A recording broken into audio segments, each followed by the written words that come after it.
She was standing at the front of the room, holding a champagne flute, looking at me like I was the most important person in the world.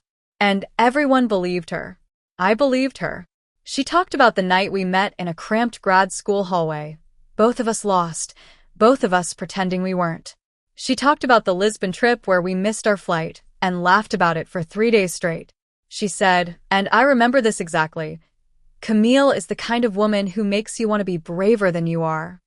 The room went quiet in that specific way rooms do when something true gets said out loud. I was 7 months pregnant. My feet were swollen. I was sitting in a chair that Petra had chosen, at a table she had decorated, in a restaurant she had booked 4 weeks in advance because she knew the garden light would be perfect in the afternoon. My best friend of 12 years had planned every detail of that day. She had also been sleeping with my husband for 11 months. But to understand why I did what I did, and why I did it the way I did, you need to know how it started. Not the affair, the friendship, because that's the part that actually matters.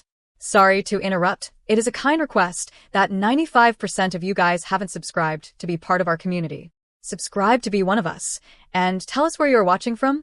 Now, let's go back to the story. Petra Langham and I met in September, 12 years before that shower, during the first week of a graduate program in design at a university in Portland. I was 22. She was 22. We were assigned adjacent lockers in the studio building, which is the kind of arbitrary proximity that either means nothing or means everything. With Petra, it meant everything.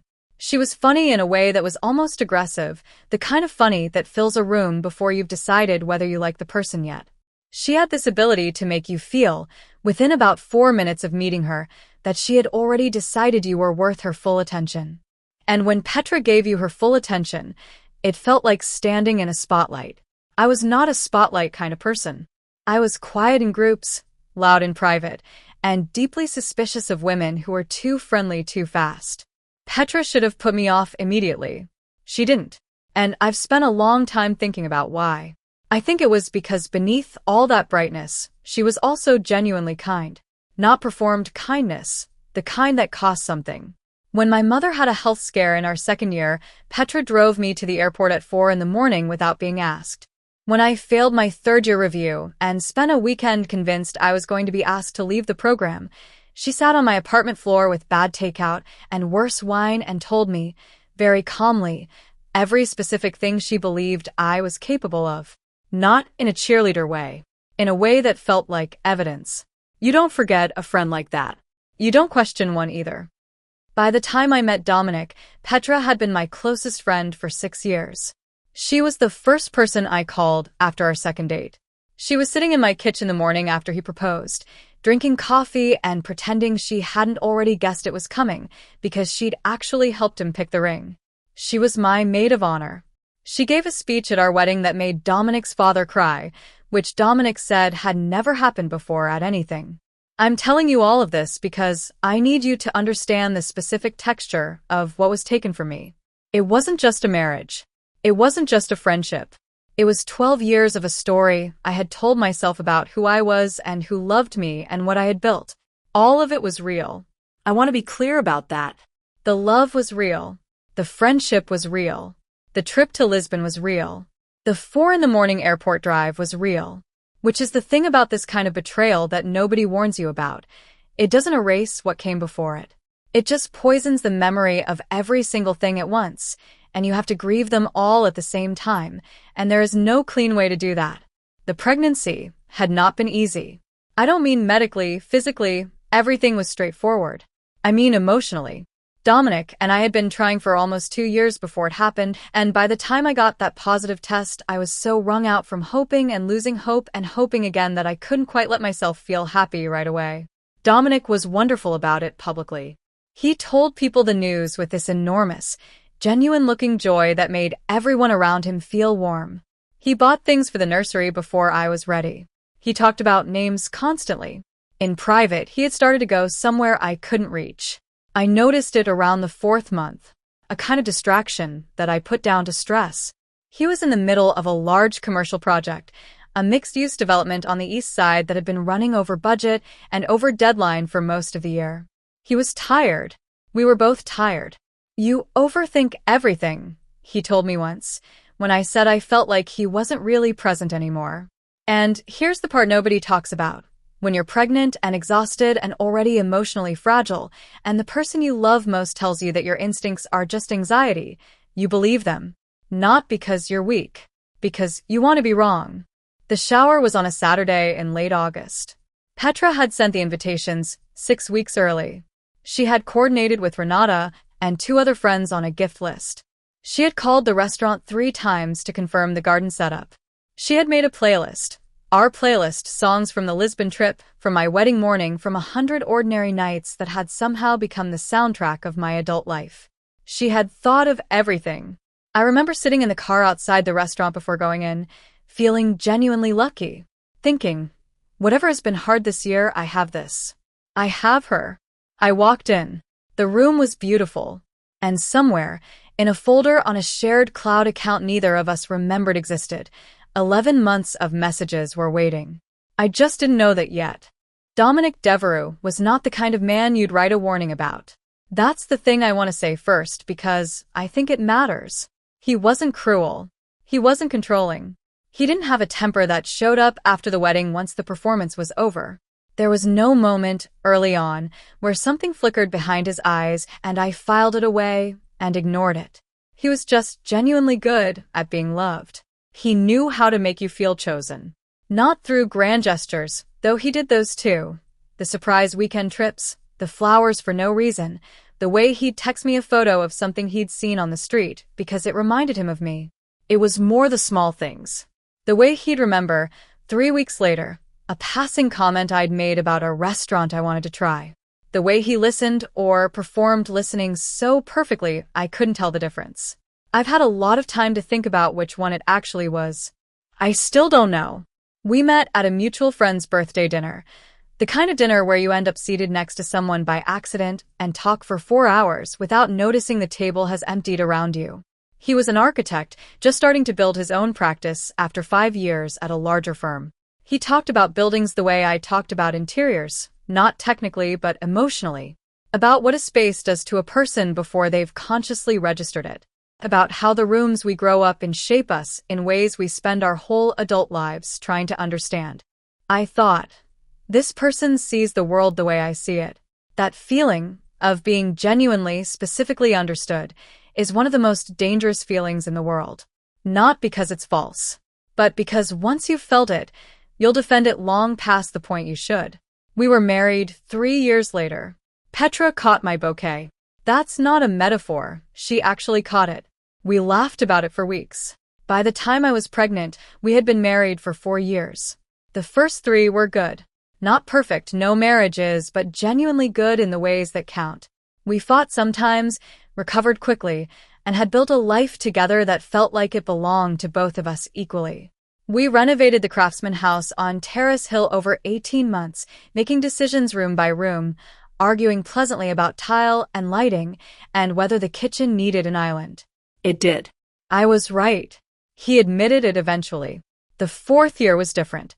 Looking back, and I've looked back more times than I can count, I think the shift started around the time we began trying for a baby. Not because of the trying itself, but because of what the trying revealed. It was the first time we had wanted something that wasn't entirely within our control, and it showed me a version of Dominic I hadn't seen before. He didn't handle uncertainty well. When the first few months produced nothing, he became quietly withdrawn in a way he dressed up as stoicism. When I needed to talk about it, he'd engage for a few minutes and then find a reason to leave the room. When I cried, he'd hold me correctly, arms in the right place, the right sounds, but there was something absent in it, like a person following instructions they'd been given rather than responding to something they actually felt. "You're so much stronger than me," he told me once, during a particularly hard week. I thought he was paying me a compliment. I think now he was telling me something true about himself and using it to excuse the distance he was already creating. And then I got pregnant, and he became the version of himself that everyone else saw. Warm, present, excited in a way that felt infectious. He painted the nursery himself over a single weekend, sent me photos every hour, texted Petra updates because he knew she'd want them. Of course, he texted Petra. They had been texting constantly for months by then. I didn't know that yet. But I want you to hold on to that detail. The nursery photos, the updates, the way he looped her into every moment of my pregnancy, like it was the most natural thing in the world. Because it was natural to him by then. It had been going on for 4 months already. The morning of the shower, Petra texted me at 7:45. Today is yours. Don't lift a single finger. I mean it. I will actually confiscate your hands. I sent back a string of heart emojis and got in the shower and cried a little, the good kind, the kind that comes from feeling genuinely held by someone. Dominic was already downstairs making coffee. He handed me a cup when I came into the kitchen and kissed my forehead and said, "She really went all out, you know. You should see what she sent me about the flowers." I remember thinking, I am so lucky. Both of them. At the same time. I want you to sit with that for a second. Because that moment, that ordinary, beautiful kitchen moment, is the one I come back to most. Not the worst moment. Not the moment I found out. That one. The coffee. The forehead kiss. The flowers. It's the moment that hurts the most, and I've never been able to fully explain why. The restaurant Petra had chosen was a place called Harlow's, a converted Victorian house on the east side with a garden out back that caught the afternoon light in a way that made everything look slightly golden. I had mentioned it once, maybe 8 months before, in passing in the middle of a conversation about something else entirely. She had remembered. Of course, she had remembered. There were 14 women there. Close friends, 2 colleagues, Dominic's cousin Adiz, who I'd always loved, and Lorraine, my mother-in-law, who had driven up from Medford the night before and was already on her second glass of Prosecco when I arrived. The room looked like something out of a magazine. Soft white linens, trailing greenery, small framed photos of Petra and me at various points across 12 years arranged down the center of the table, like a timeline. The Lisbon photo was there. Our graduation photo. A picture from my wedding morning that I hadn't even known she still had. I stood in the doorway and genuinely could not speak for a moment. "Close your mouth, you're letting the elegance out," Petra said, appearing at my elbow, and everyone laughed, and I laughed, and that was the last uncomplicated moment I would have for a very long time. The afternoon moved the way the best afternoons do, slowly, warmly, with no sharp edges. Renata had made a game that involved guessing baby names I'd allegedly shortlisted, most of which she had completely fabricated, which caused an argument between Lorraine and Adiz about whether the name Celestine was sophisticated or, as Lorraine put it, a lot to put on a child. I ate more than I had eaten in weeks. Someone brought a cake with a watercolor design that matched the nursery colors exactly, which Petra had sourced from somewhere, somehow, without me knowing. It was perfect. Every single detail of it was perfect. And I think that's the thing I kept coming back to later, not as an accusation but as a genuine question I couldn't answer. How do you do that? How do you pour that much love into a day for someone while simultaneously, for 11 months, doing what she was doing? I don't have a clean answer. I'm not sure one exists. What I know is that around the 3-hour mark, as people were finishing dessert and the conversation had softened into that comfortable late afternoon hum, I reached across the gift table for the household tablet. I wanted to add a song to the playlist. Something had come on in the restaurant's background music that I liked, and I wanted to find it, and the tablet was right there. I picked it up. The screen was already partially lit.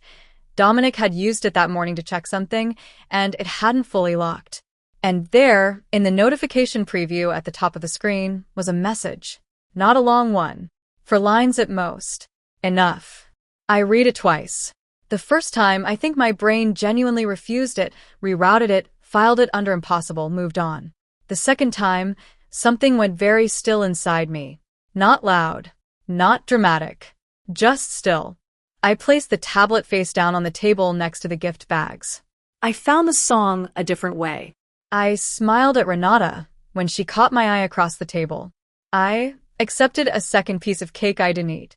When Lorraine touched my arm and said, "You look a little pale, are you all right?" I told her it was just the heat, and she nodded, and that was that. Petra was 3 feet away from me for the next 40 minutes. She touched my shoulder twice. She laughed at something Adiz said. She began collecting gift bags and stacking them neatly by the door because she knew I'd want them organized before loading the car. And here's the part one still can't fully process. She was completely, perfectly normal. No flike. No hesitation. No moment where her eyes met mine and something passed between us. Nothing. Either she didn't know the message had come through on the tablet, or she was better at this than I had any framework to understand. I didn't say anything that day. Not in the car on the way home, when Dominic asked how it went, and I said it was perfect. She really outdid herself. Not that evening, when he fell asleep on the sofa with his hand on my stomach, and I sat there in the half-dark looking at the wall. Not the next morning, when Petra texted, still smiling about yesterday. You deserved every second of it. I love you so much. I read it. I put my phone down, and I started to think. There is a specific kind of thinking that happens when you know something you cannot yet prove. It isn't panic. It isn't grief. It's closer to a very cold, very focused clarity, like everything non-essential has been quietly switched off and your mind is running on a single circuit. I've heard people describe discovering an affair as falling apart. For me, it was the opposite. I became more assembled than I had been in months, which probably sounds strange. But I think when you're pregnant and exhausted and have spent the better part of a year being told your instincts are just anxiety, when something finally confirms that you were not imagining things, there is a horrible relief in it. Not a good relief. Just the relief of knowing the ground beneath you is exactly as unsteady as you always suspected. The message on the tablet had been from Petra. I'm not going to read it to you word for word. What I will tell you is that it was not ambiguous. It was not something I could have misread or recontextualized or explained away if I tried. It was the kind of message that, once read, removes all the exits. What it also did, and this is the part that kept me up that first night, was answer a question I hadn't known I was asking. All those months of Dominic being somewhere I couldn't reach. All those weeks of Petra being slightly too attentive, slightly too present in a way that had felt like concern, but now felt like surveillance. All the times I had looked at my own reflection and thought, something is wrong, and then talked myself back from the ledge because I didn't want to be the woman who burned everything down over a feeling. I hadn't been wrong. Not once. I want to tell you about the 9 days between the shower and the confrontation because I think they're the most important part of this story. Not the discovery. Not the justice. The 9 days. On day 1, I did nothing. I lay in bed next to Dominic and stared at the ceiling and breathed. I needed to know what I was dealing with before I moved a single piece. On day 2, I opened the family's shared cloud account. Dominic had set it up 8 months earlier when he got a new phone and wanted to make sure his contacts transferred cleanly. It was one of those accounts you create in 10 minutes and then forget exists entirely. It had been quietly backing up both our devices ever since, including his messages. Including everything. I sat at the kitchen table at 11 in the morning while Dominic was at work, and I opened 11 months of deleted conversations, and I read every single one. It took 3 hours. And here's the part nobody talks about. Reading it wasn't what broke me. What broke me was the mundanity of it. The way their messages looked exactly like any two people's messages. Jokes about things I didn't have context for. Complaints about their days. Easy. Familiar shorthand that takes years to develop. 12 years in Petra's case. She had taken the language of our friendship, that specific private warmth we had built across a decade, and she had used it with him. That was the thing I couldn't get past. Not the betrayal of my marriage. The theft of something I thought was only mine. I also found the conversation Dominic and I had never had. About 4 months in, he had asked her, "What do we do when the baby comes?" Petra had taken 2 hours to reply. When she did, she wrote, "Let's just see." For words. Let's just see. My daughter's entire existence reduced to a wait and see. I closed the laptop. I went to the bathroom. I ran the tap, so the sound would cover whatever sound I was about to make. And then I stood there in silence because nothing came. Just that cold, focused clarity again, settling back and like it had never left. On day 3, I called Renata. I didn't tell her everything on the phone. I asked her to meet me for coffee, and when she sat down across from me at the table, I slid my phone toward her with the screen open, and I watched her read. She looked up at me after about 30 seconds. She didn't say anything for a long moment. Then she said, "How long have you known?" 3 days, I said. What do you need from me? That was it. No drama. No, are you sure? Or maybe there's an explanation. Just, what do you need? I had spent years being Renata's emotional support through 2 difficult relationships and a career change and a family estrangement, and in that moment, she paid all of it back in a single sentence. I told her I needed a name. A family law attorney. Someone good. She had won by the end of the day. On day 4, I kept my prenatal appointment alone and told my OB, quietly, that I was removing Dominic from my approved contact list. She didn't ask questions. She simply updated my file and squeezed my hand before I left. On day 5, I responded to Petra's text from the morning after the shower. 4 days late, I told her I'd been tired, that the baby had been restless, that I was sorry for the slow reply. She sent back 3 heart emojis and a voice note I didn't listen to. I saved the screenshot and added it to the folder I had started building on my desktop. I named the folder House Documents. Nobody would look twice at a folder called House Documents. On day 6, I met with the attorney. Her name was Gloria Rice, and she worked out of a quiet office on the 4th floor of a building on S.W. Morrison that smelled like coffee and old paper, and the specific kind of calm that comes from someone who has seen everything and stopped being surprised by any of it. She was in her mid-50s, unhurried, and within the first 10 minutes of our meeting, she had asked me 6 questions that told me she already understood exactly what kind of situation this was. I showed her the cloud backup. She looked at it for a long moment, then looked at me. "You haven't said anything to either of them yet," she said. It wasn't a question. "No," I said. She nodded slowly. "Good. Don't." What followed was the most clarifying conversation of my adult life. Gloria walked me through exactly what I needed to do and exactly what order to do it in, with the same measured, unhurried energy as someone explaining a renovation timeline, which, given my profession, was a framing I found oddly comforting. There were joint accounts that needed to be addressed.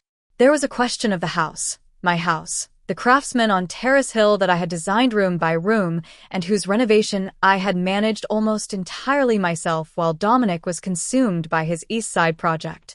Gloria asked me to compile documentation of my financial contribution to the renovation. I already had most of it. I am, professionally, a person who documents things. I told her that. She almost smiled. "Then you're already ahead," she said.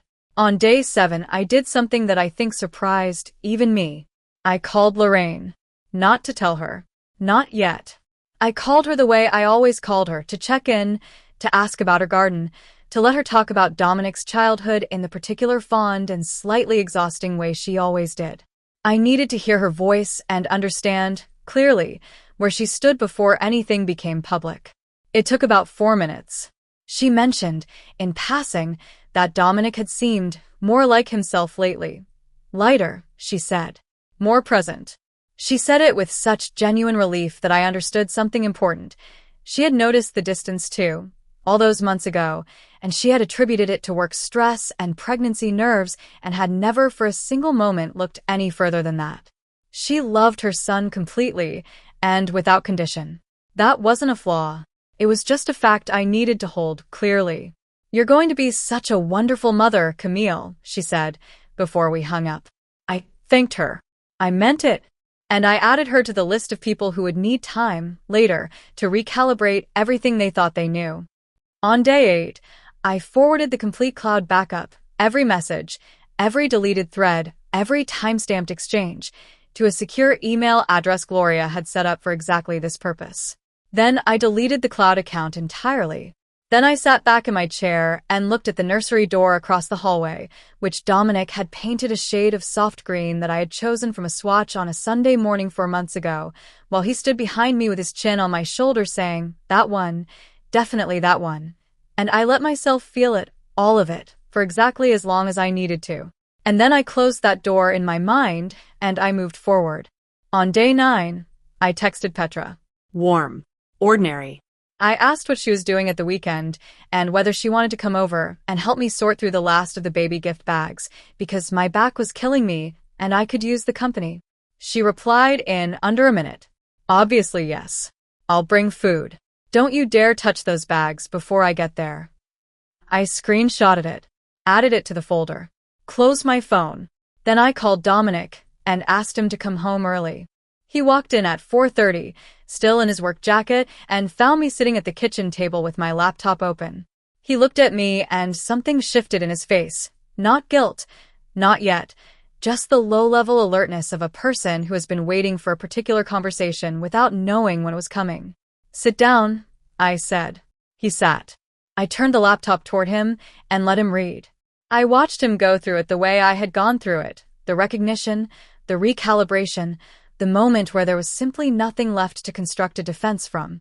He opened his mouth once. I raised my hand slightly, and he closed it. When he looked up, his eyes were wet. I felt nothing I hadn't already processed alone on the bathroom floor 5 nights earlier. "My attorney will be in contact," I said. "I'd like you to stay somewhere else tonight. I'll have a bag by the door." He didn't argue. That was the first honest thing he'd given me in almost a year. I never called Petra. Not that day. Not any day after. I simply stopped responding.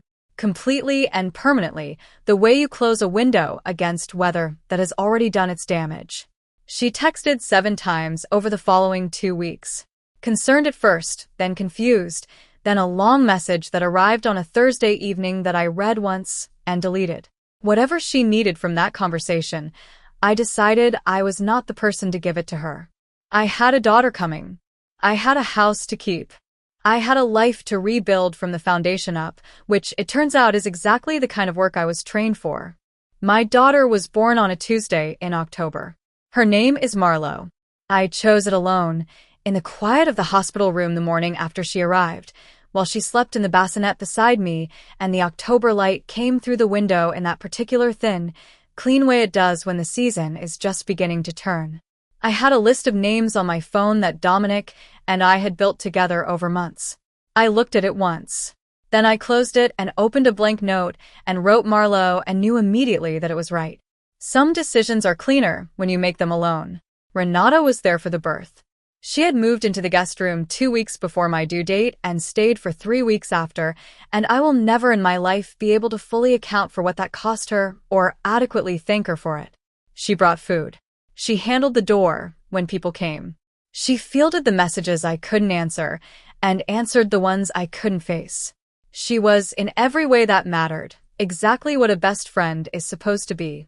I didn't need to go looking for what I'd lost. It had been in front of me the whole time. The divorce was finalized 7 months later. I kept the house. The Craftsman on Terrace Hill, with its kitchen island and its soft green nursery and its 18 months of my own labor built into every room. Gloria had been thorough, and I had been prepared, and the outcome was, as she had told me in that quiet office on S.W. Morrison, simply a matter of documentation. I had documented everything. Dominic moved to the east side. I heard, through people we had both known, that things with Petra did not continue long past the point where they no longer had a secret to share. I don't know if that's true. I found with some surprise that I didn't particularly need it to be. What I needed was already here. In this house. In this room. In Marlo, who at 7 months old has a laugh that fills every corner of a space before you've had a chance to prepare yourself for it. I think about the shower sometimes. The garden light at Harlow's. The photo timeline down the center of the table. The toast. And I've made a kind of peace with the fact that it was beautiful. That the love in it, even tangled up in everything else, was real enough to have made me cry. I just don't let it be the whole story anymore. Because here's what I know now that I didn't know then. The most dangerous thing about a person who wants what you have is that they will study you. They will learn your language and your rhythms and your softest places, and they will use all of it to get close, and they will stay close for as long as it serves them. And the only answer to that, the only real answer, is to become someone whose life is built so solidly from the inside that there is nothing left to take from the outside. That's what I'm building now. Room by room. She planned my shower, wrote my toast, and stood in my home while she was destroying it, and the only thing she miscalculated was how long it takes a quiet woman to finish building her case.